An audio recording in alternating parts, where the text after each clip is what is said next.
Okay.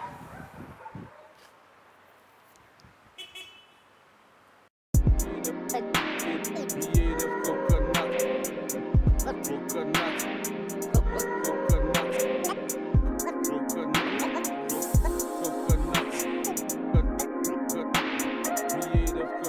Kia ora, and welcome back again to the Kreative Kokanuts, episode 3.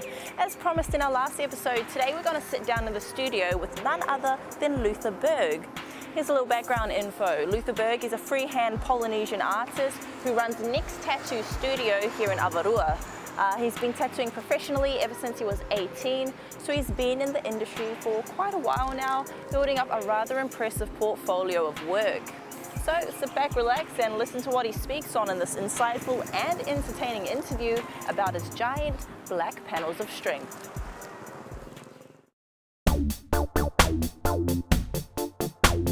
Kia ora, my name is Luther Berg.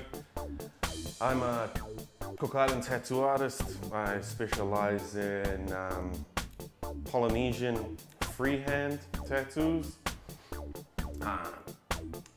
I work from Next Tattoo in Avarua.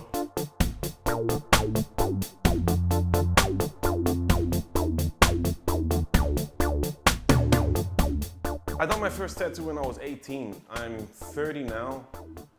I've probably been tattooing professionally for maybe 8 years, 10 years now. I think I've had a shop. The first couple of years I was sort of just fluffing around. I've probably done a total of maybe 5 to 10 tats in that first 2 years. So they don't really get included in the duration of my career. But I'd say a good 10 years I've been at it. I've always been good in terms of visual art, in terms of creating. But the reasons for me beginning as a tattoo artist, they're not passionate, it's not even poetic, it's very simple. I was young when I decided to tattoo, and my missus had just gotten a scholarship to go into university in New Zealand, and bro, I was a bum working at a convenience store, and I had been for years, you know, and I was like, oh shit, she's leaving, she's gonna come back all upskilled, and I'll probably get my ass dumped. So I needed like something right then and there. I had just gotten my first tat. Never drawing a tat, you know, I was more so drawing Goku, you know, Gohan, things like that. But then I just felt immense pressure on me to upskill and just be the man and appear to be the man. Because I was afraid I'll get my ass dumped when she comes back with a degree and she's hot stuff and I'm just some bum working at a convenience store, you know? So it was just, I just used all my savings, bought the machines. I looked at my chest out, I'm like, yeah, I can do that. I just gotta learn what the patterns mean. And then it was just all go from there. You know, the passion and the commitment to the art came years later. In the beginning, it was all just so, just to be cool. I used to tell people otherwise. I said, no, it was for the passion and the art and the creativity. I couldn't go another day without releasing my essence into the world. But over the years, I've just trying to become less full of shit. And when I really analyzed myself and my decision processes back in those times as a teenager, that's what it was all about. You know what I mean? I take it a lot more serious. Like before I would just show up late and bro, I was just trying to make cash. I was just trying to make as much cash as possible. Bro, when I'm being honest, like I wouldn't even do what I was capable of because it would take longer, you know? So I would just do what would get me paid. And I just try to get customers in the door, out the door, next, in the door, out the door, next. And I'd done that for the first couple of years, you know? And then in review of my work one day, I was sort of sitting there flicking through my folder and I wasn't amazed with it. I wasn't even impressed with it. And I had an epiphany in that moment that people are trusting me with their skin and they're gonna be wearing their work for the rest of their life. And it's just such a serious responsibility. And I just thought for those previous years, I wasn't honoring their trust in me. I was just fucking around, you know. I get pissed every single night, you know. I'd show up late with some flash excuse, you know. Don't worry, bro, I'm gonna do an amazing tat on you. You know, rest easy, sorry I'm an hour late, go have a coffee, I'll set up the machines. Whereas now I don't do that. Look, I'm already set up to go now, you know what I mean? Now I wake up a lot earlier. I try and warm up my hips and my wrists and my joints, you know, in preparation to be able to execute my responsibilities in the highest regard. That's how I got into tattooing, you know, and it's the passion is built up, and you know, just the purity, I guess, came much later down the line. But my initial intent was very far from pure. It was a snap decision that I needed to do. Otherwise, I'd probably get my ass dumped, you know.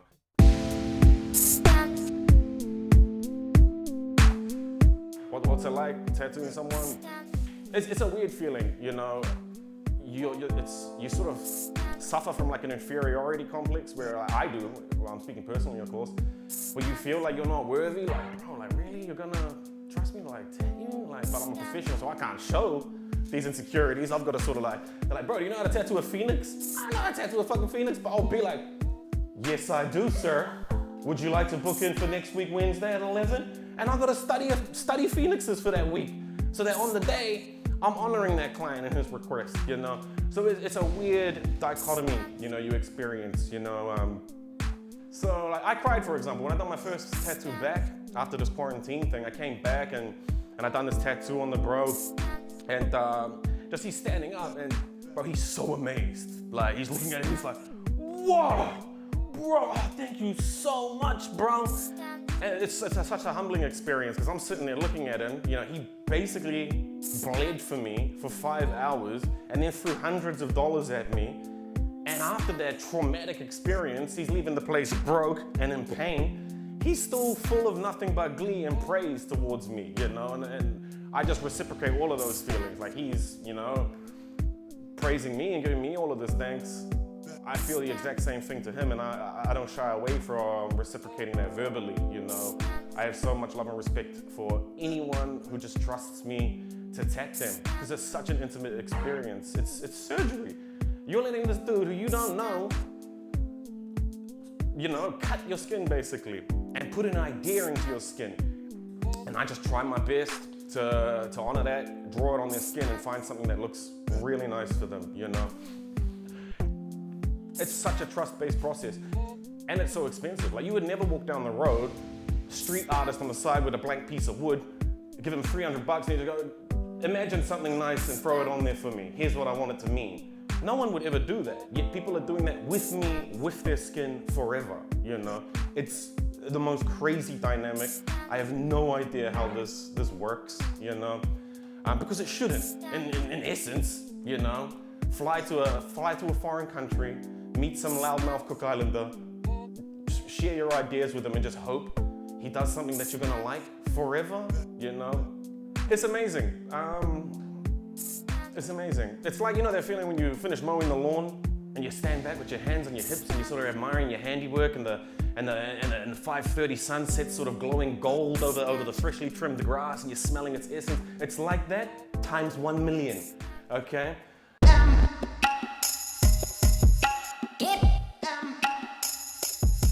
I just want to do traditional tattoos, stuff that's not in fashion, stuff that's not the hot thing at this current time. You know, I want to do what the markings of the past that never go out of fashion. It's not about fashion. It's about your identity. It's about where you're from. You know, I'm trying to move away from pattern work. Like, to me, the meaning that your tattoo holds, it's not contained within the individual patterns themselves. You know, a lot of people be like, oh, I want my mom to be the dolphin, and then my sister can be the turtle. Like, I'm trying to just move so far away from that, you know, where it's not so much, the tattoo's not broken down into like, this means that, that means that. Oh, this flower represents my daughter's blooming and blossoming and coming of age. I'm trying to move away from all of that.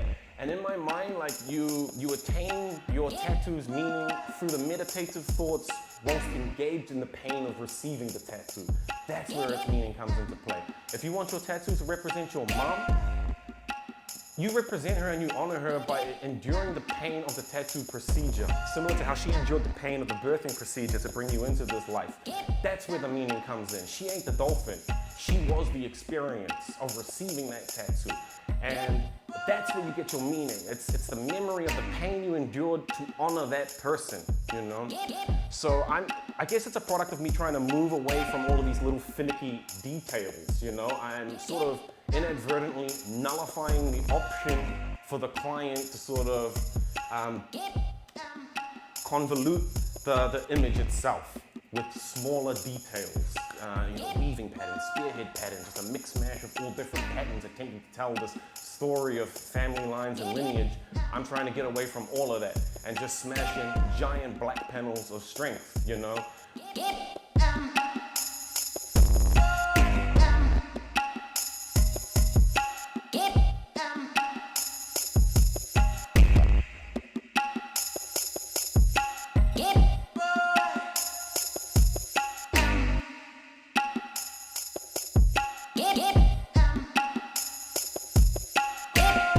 Those are the tests that one needs to overcome, and that holds great meaning.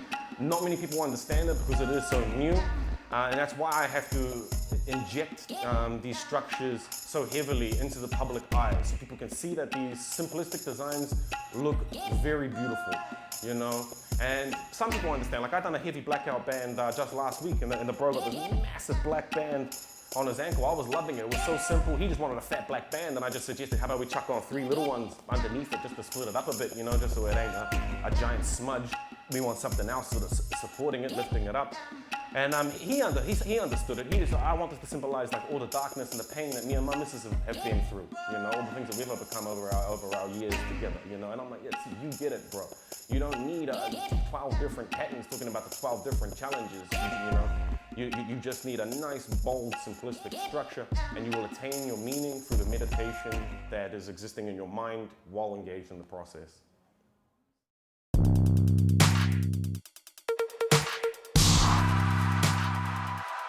But I'm getting some support now, but that's only because I made myself known. Other than that, I've been in the shadows voluntarily, you know what I mean?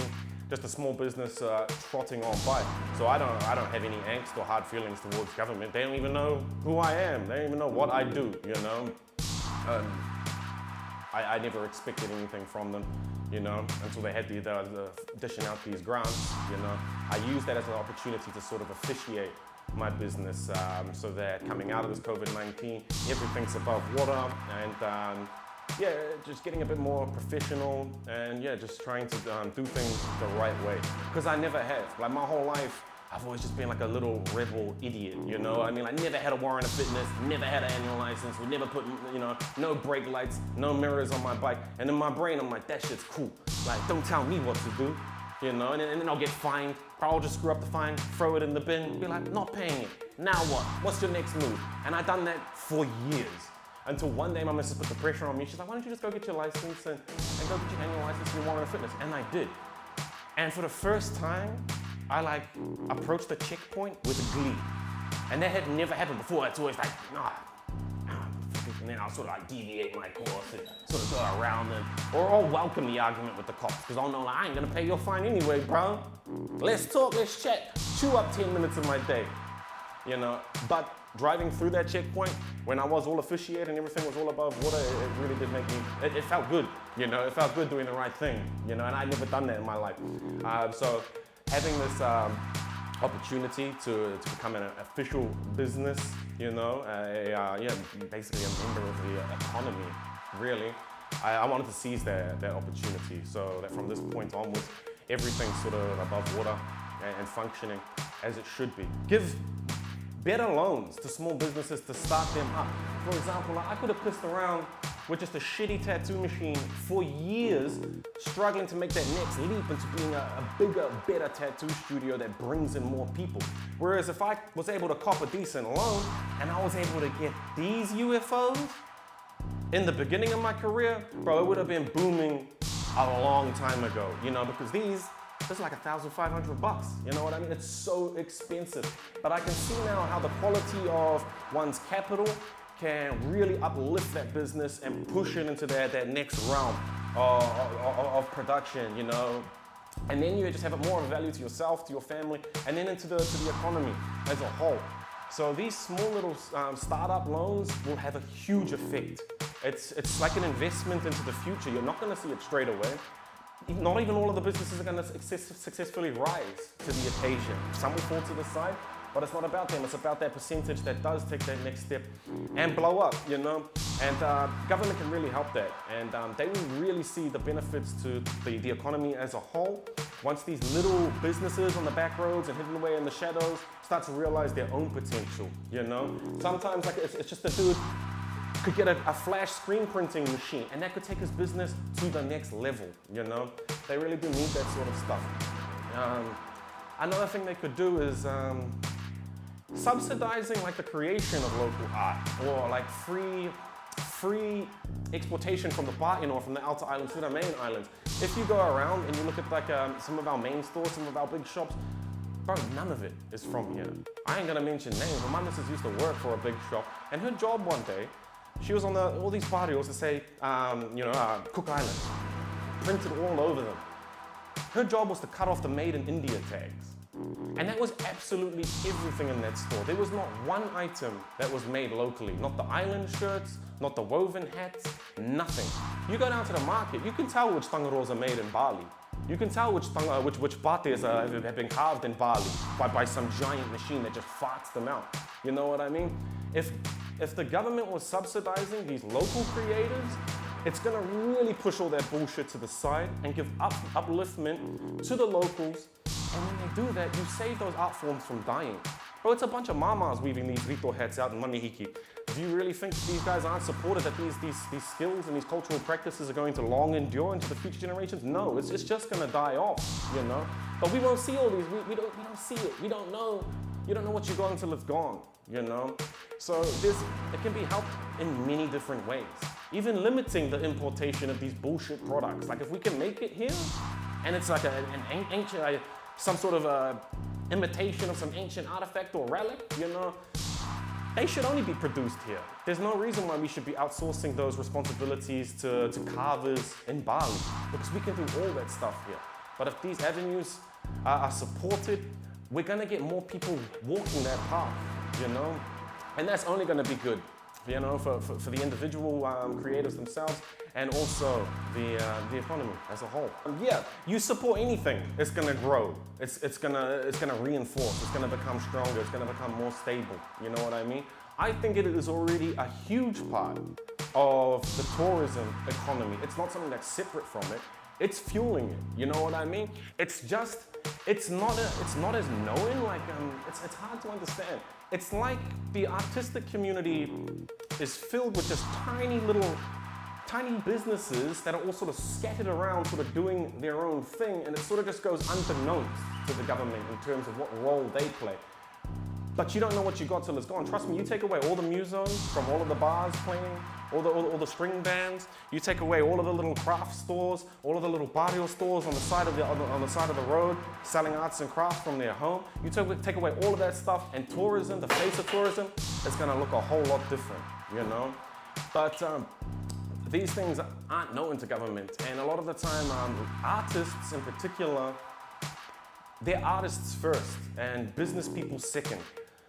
The government is going to pay attention to businesses. Where they see they can get a cut from that pie, that's when you're going to get their attention. That's where you're going to get their support. So I don't even put blame on the government or on the artist. It's a mutual development that needs to take place by both of them, you know?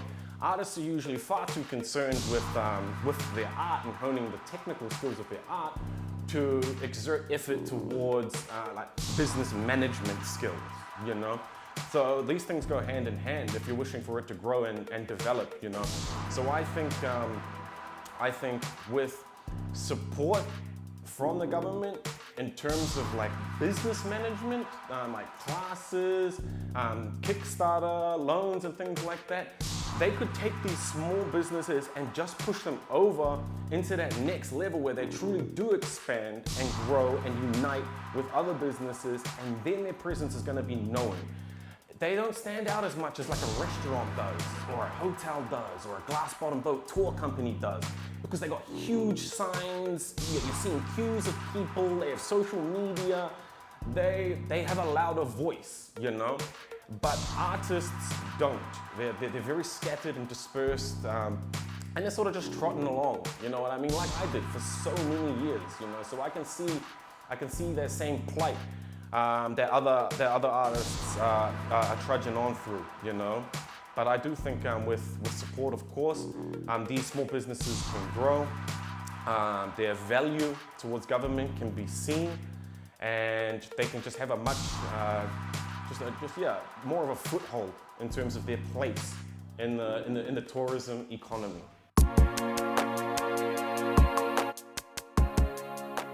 A lot of the artists here, they're not going to be supported by locals, you know what I mean? It's the tourism industry that's going to keep the artistic industry afloat. Like, it's novel to these people that are coming from elsewhere. That's why I think they have such a strong role in the tourism economy, because people are coming here, they're trying to get souvenirs and memorabilia and things that they don't have access to back home, you know what I mean? So as an artist, now 80% of the time you're going to be selling that to someone that's not from here, you know what I mean? What can locals do to support? Like, yeah, I guess just be more supportive of your friends and family, you know, that are artists. Don't try and undercut them just because they're your family and friends, you know. If you respect them as an artist, you respect their creations, offer to pay what the price is and let them make the discount for you. I'm much more inclined to give you a mad discount if you come in expecting to pay the same rate as everyone else, and you're not expecting me to give you some mad discount just because we went to Rarotonga during the same year, you know? That don't work, like, but because it's such a close community, it's expected, you know? Whatever a number I throw at a local, it just stings them. It's like, whoa, bro, we went to Rarotonga together. I'm like, bitch, you ain't my friend. You didn't text me, you know what I mean? So it's just, yeah, don't undercut the artists. Respect them for what they're worth and offer to pay them that, you know? And this is gonna motivate them to give their own art a higher value, you know what I mean? Like, if you're making t-shirts and you got other local people supporting you and paying you and complimenting you and motivating you, bro, the next batch of t-shirts is gonna be even better. You know, because they're fueled to do that. If they're going to the market and they're setting up stall every single Saturday, only to have a bunch of locals come in and go, oh, yeah, boy, $10 to get, I don't want to pay 20 for that, dude. It's just a party. You know, that's not gonna motivate them to level up the next week and come back bigger and better than ever. They're gonna undersell their product just to make that extra cash. You know what I mean? And the artistic community doesn't work like that. You know, you can never undercut the product. It's all about the product, you know, and that's what separates the art realm from the rest of the realms, you know.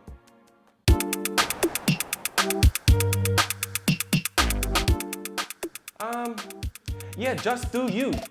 Just do you. Like, but I've been tattooing for 10 years and I'm still trying to figure out how to do me. So I understand it's not something that's easily attainable and it takes a lot of work, a lot of self-reflection. But my only advice to an artist would be, if you are an artist and you're creating, let the art itself be the reward. Like, for example, if you're learning to speak a new language, you know, you're at university, you're at some course where they teach you French or whatever, the reward should be conversations in French. The reward should not be some certificate that says you speak French at the end of the day. If you want to make t-shirts, let the reward be that feeling you get after you make an amazing t-shirt.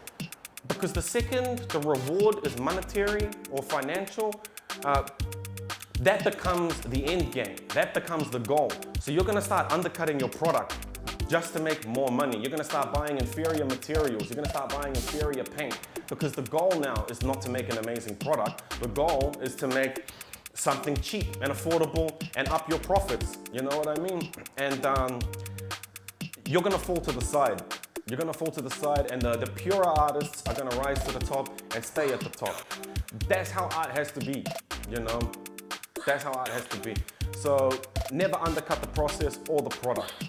Put all of your heart and your energy into that and let that be the reward, the actual creation of the product. Well, there you have it. So if you ever wondered what it's like to be a tattoo artist in the Cook Islands, now you know. Thank you, Luther, for your time, and thank you to everyone watching. Hope you're enjoying our series, and we'll see you all when we release episode 4. In our next episode, we sit down with one of my close friends from school, Morgan George.